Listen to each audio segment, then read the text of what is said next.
The cold didn't kill me. The people I loved almost did. I remember the exact moment they turned on me.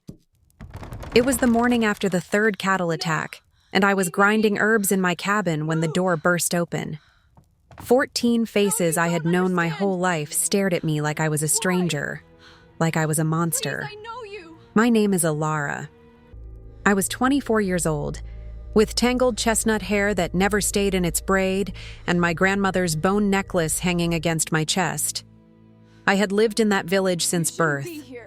I had healed their children, eased their elders into peaceful deaths, and mixed remedies for their winter coughs. None of that mattered anymore. They said I had called the wolves. They said my grandmother had done the same, and her mother before her. Witch blood, they whispered. Wolf speaker, as if the words were curses instead of questions. I tried to explain. The wolves attacking the livestock were not the white ones from the deep mountains. These were gray, thin, desperate creatures driven down by something darker. But fear has no ears. Fear only knows how to burn and banish. Elder Torvald stood at the front of the mob, his weathered face hard as winter stone. He was 70 years old, with a gray beard that touched his chest and hands, that had once held mine when I was a child, learning my first healing songs. Those same hands now pointed toward the northern peaks. You will walk, he said. The mountain will judge you. They gave me nothing. Not a coat, not a blade, not a single piece of dried meat. Just the clothes I wore and the necklace they were too afraid to touch. My grandmother had told me the bones were sacred. That morning, I understood why they feared them. The walk took 2 days. 2 days of stumbling through snow that reached my thighs, my fingers blackening at the tips, my breath freezing into crystals that clung to my eyelashes. The temperature dropped with every hour, 50 below zero, cold enough to kill a person in minutes if they stopped moving. I did not stop. On the second night, I found a shallow cave tucked into a granite cliff. The wind howled outside like a living thing, but inside there was stillness. I collapsed against the stone wall and waited for death. But death didn't come. Instead, something else stirred in my chest, a warmth that had nothing to do with temperature.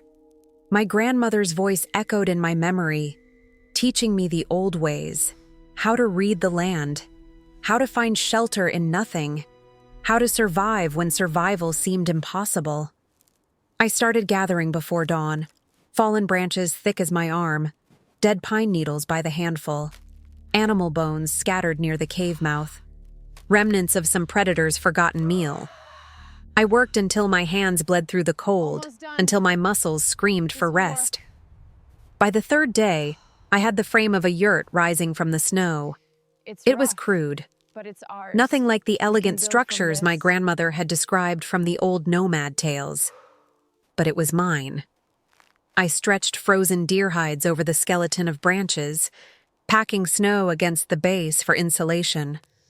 I built a small fire pit in the center with stones I had chipped from the cave wall. That first night inside, I actually laughed. The sound surprised me. It echoed off the hide walls like the voice of someone I used to know. The fire crackled and popped, sending shadows dancing across the curved ceiling. Outside, the wind screamed its fury at being denied another victim. I pulled my knees to my chest and let the warmth seep into my bones. That's when I heard it. Not the wind. Something else. Something breathing. I froze. The fire threw orange light across the yurt entrance, but beyond that circle was only darkness. Snow crunched under massive paws. Once, twice, then silence. I should have been terrified. Every story I had ever heard told me to scream, to grab a burning branch, to make myself large and loud and threatening. But something held me still. Something ancient and patient that lived in the marrow of my bones. The entrance flap moved. A nose pushed through, black and wet and impossibly large. Then came the head.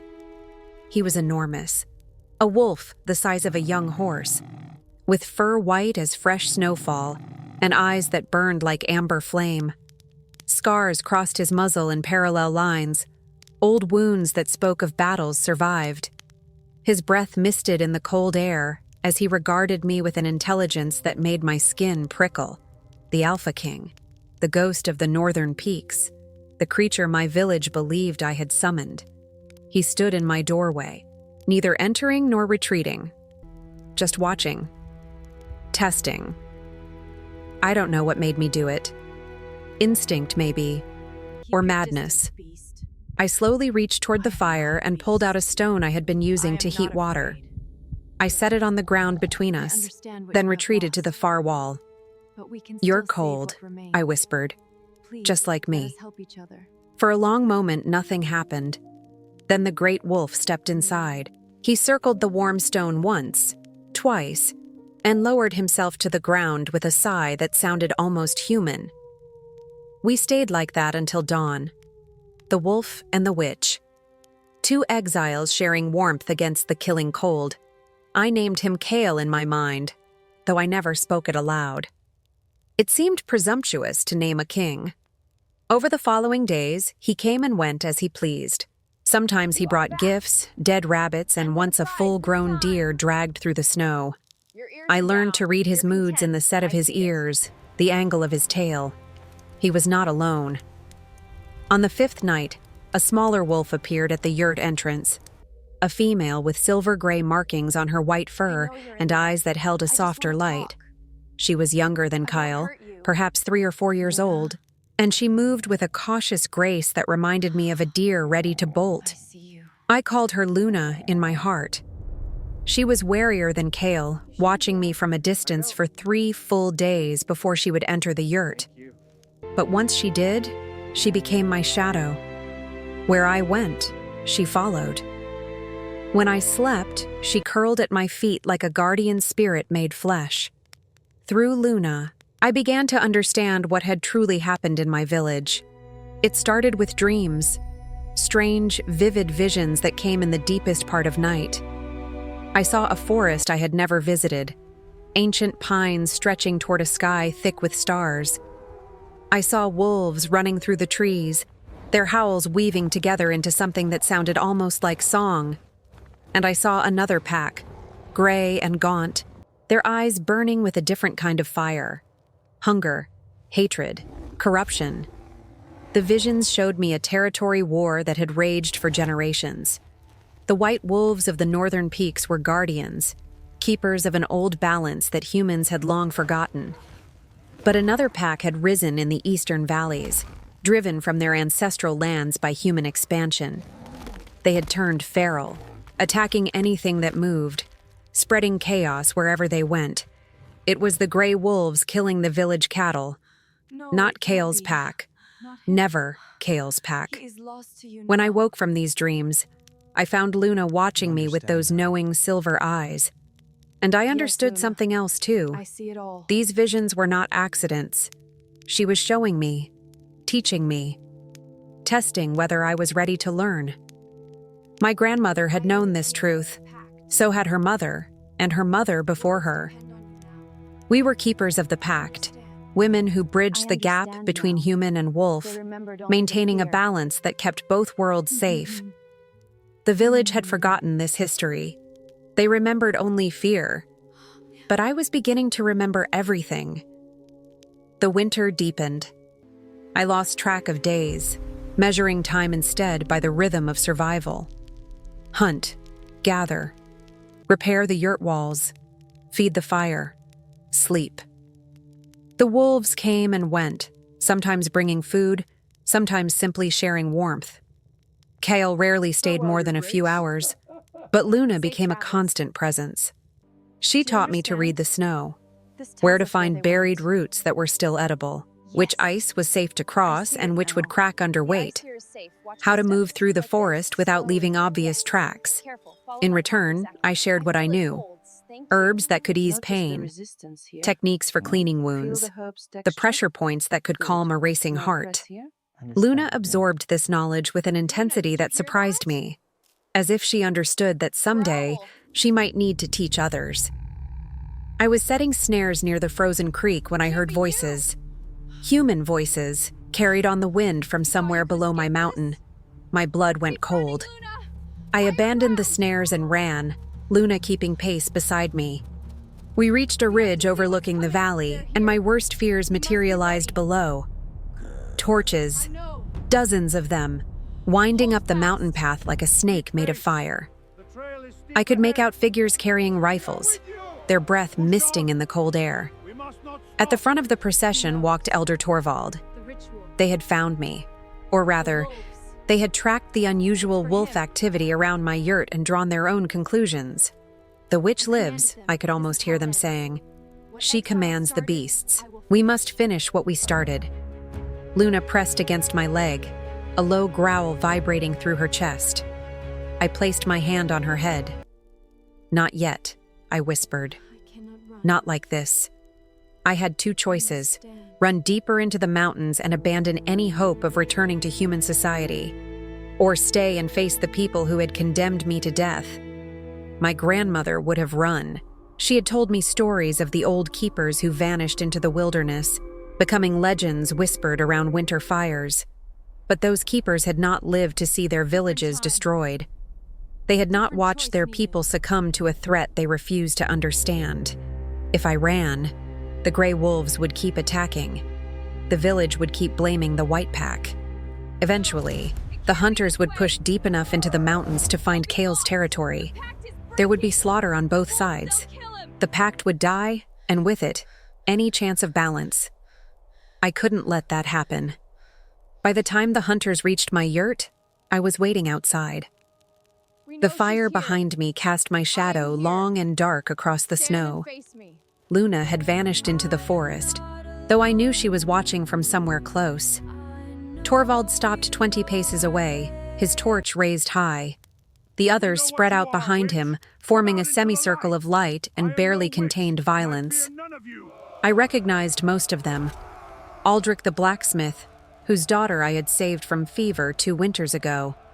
Marin the baker, who used to trade bread for my healing salves. Jorik the carpenter, who had built my grandmother's coffin with such careful love. They all looked at me like I was a stranger. "You should be dead," Torvald said. His voice was rough, aged by cold and hard walking. "I know. The mountain should have taken you. It tried." I paused, letting the weight of my survival sink in. "But I am my grandmother's granddaughter. We do not die easily." A murmur rippled through the group. I saw hands tighten on weapons, saw fear flash in eyes that had once held warmth. "You've been living with them," Aldrich spat. "The wolves. We've seen the tracks. We've found their kills." "Yes," I said simply. "They saved my life." The reaction was immediate. Shouts of witchcraft, demands for execution, suggestions of burning that made my stomach turn. But I stood my ground, waiting for the chaos to settle. When it finally did, I spoke again. "The wolves attacking your cattle are not the white pack. They've never been the white pack. The creatures killing your livestock come from the eastern valleys, driven here by the same fear that drove you to abandon me. They are hungry, desperate, and dangerous. And if you keep hunting the wrong wolves, they will destroy everything you love." Silence. Then Torvald laughed, a harsh sound without humor. "Pretty words from a witch. Why should we believe you?" "Because I can prove it." The plan formed in my mind as I spoke it aloud. I would lead a small group to the Grey Wolf's territory. I would show them the difference between the packs, and I would help them understand the pact that their ancestors had forgotten. It was insane. Suicidal, probably. But it was the only path that didn't end in bloodshed. Torvald studied me for a long moment. Something shifted in his weathered face. Not trust, not yet, but something adjacent to it. Curiosity, perhaps, or the faintest flicker of doubt. "If you're lying," he said finally, "we burn you on this mountain." "If I'm lying," I replied, "the Grey Wolves will kill me before you get the chance." We left at dawn. Torvald chose 3 hunters to accompany us. leaving the rest to guard my yurt. I think he expected to find evidence of my deception inside. What he found instead was a half-starved woman's desperate attempt at survival. The journey to the Grey Wolf's territory took 2 days. I led them along paths Luna had shown me, routes that skirted the worst of the deep snow and avoided the most dangerous ice. The hunters watched me with suspicion at first, hands never far from their weapons. But slowly, almost imperceptibly, something began to change. It started when Aldrich slipped on a frozen stream. I caught his arm before he could fall through the ice, guiding him to solid ground. He looked at me strangely afterward, as if seeing me for the first time. Later, Marin developed a deep cough from the cold. I brewed a tea from bark and dried herbs I had gathered, and within hours her breathing eased. She thanked me quietly, her eyes avoiding mine. By the second night, Jorik was asking questions about my grandmother, about the old stories, about what I had seen in my time on the mountain. I told them everything, the dreams Luna had shared with me, the history of the Keepers, the truth about the pact and what had happened to break it. They listened in silence, their faces lit by firelight. We found the Grey Wolves on the morning of the 3rd day. Their camp was in a ravine, sheltered from the wind by steep granite walls. Even from a distance, I could see they were starving. Ribs showed through matted fur. Eyes that should have been bright were dull with exhaustion and hunger. The Alpha approached us first, a massive male with a torn ear and a limp from some old injury. He snarled at our group, lips peeling back from yellowed teeth. But there was no real threat in it, just desperation, just pain. Do you see? I said softly. They are not monsters. They are refugees. Torvald stared at the wolves for a long time. When he finally spoke, his voice was rough. What do? We give them what they need. Food, territory, a chance to rebuild. I looked at the elder, holding his gaze. And we restore the pact my grandmother died protecting. The return journey was different. The hunters still watched me, but the suspicion had transformed into something else. Confusion, maybe, or the beginning of understanding. When we reached the village, I expected resistance.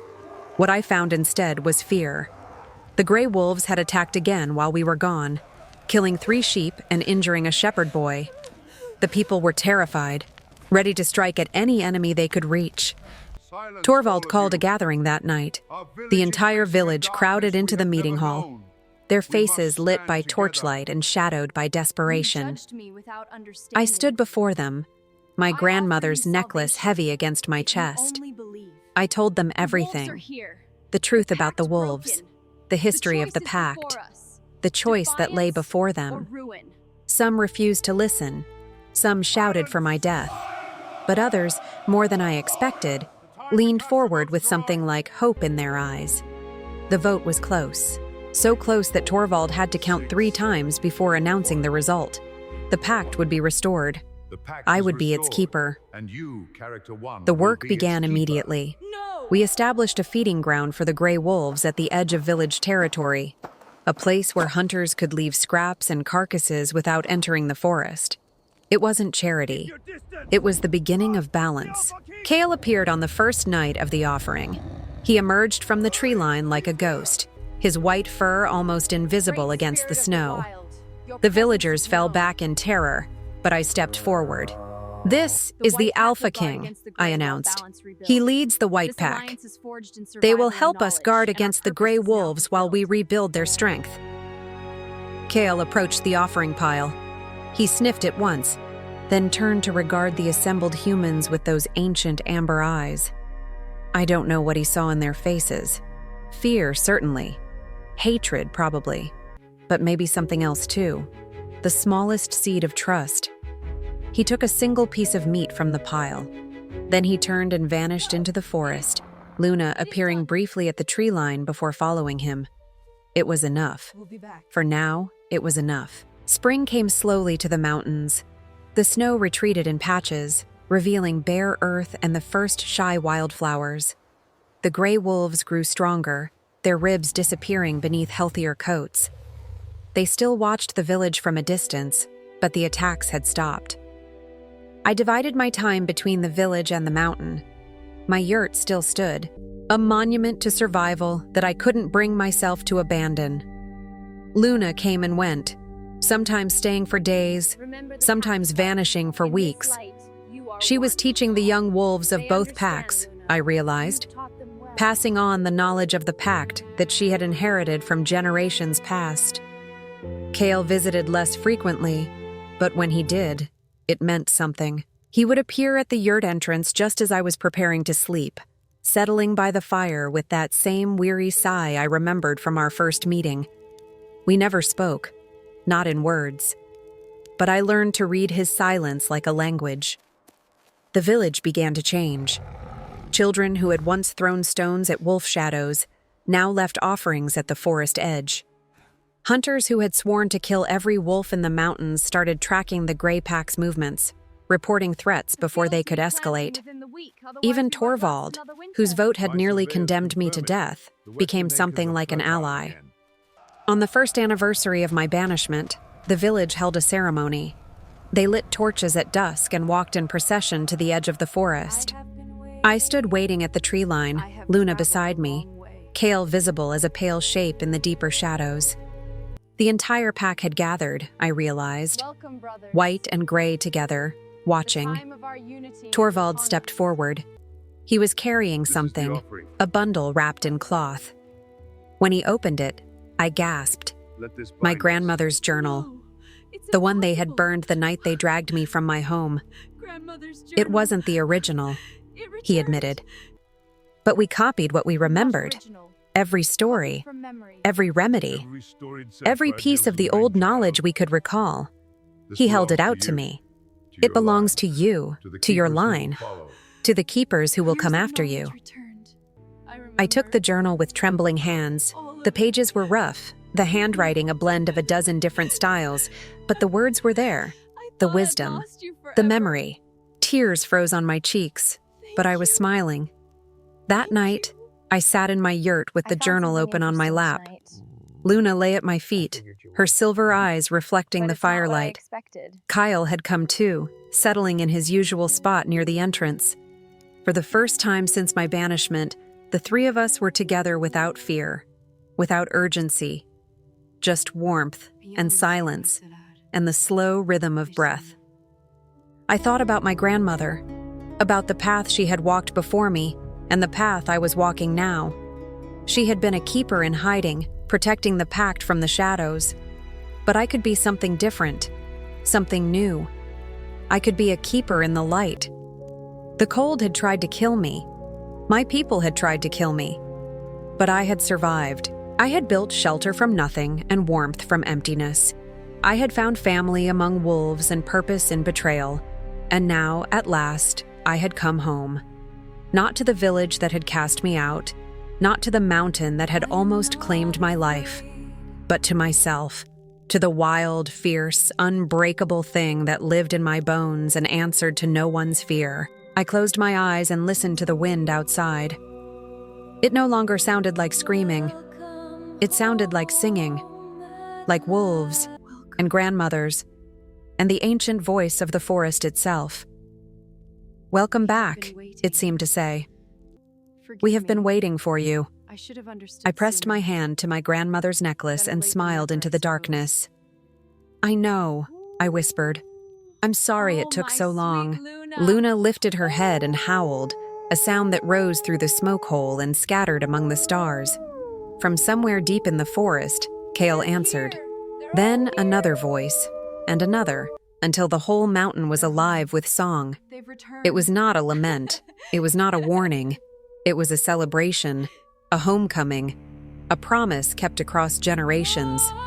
And I, Elara, keeper of the pact, daughter of wolves and winter, raised my voice and joined them.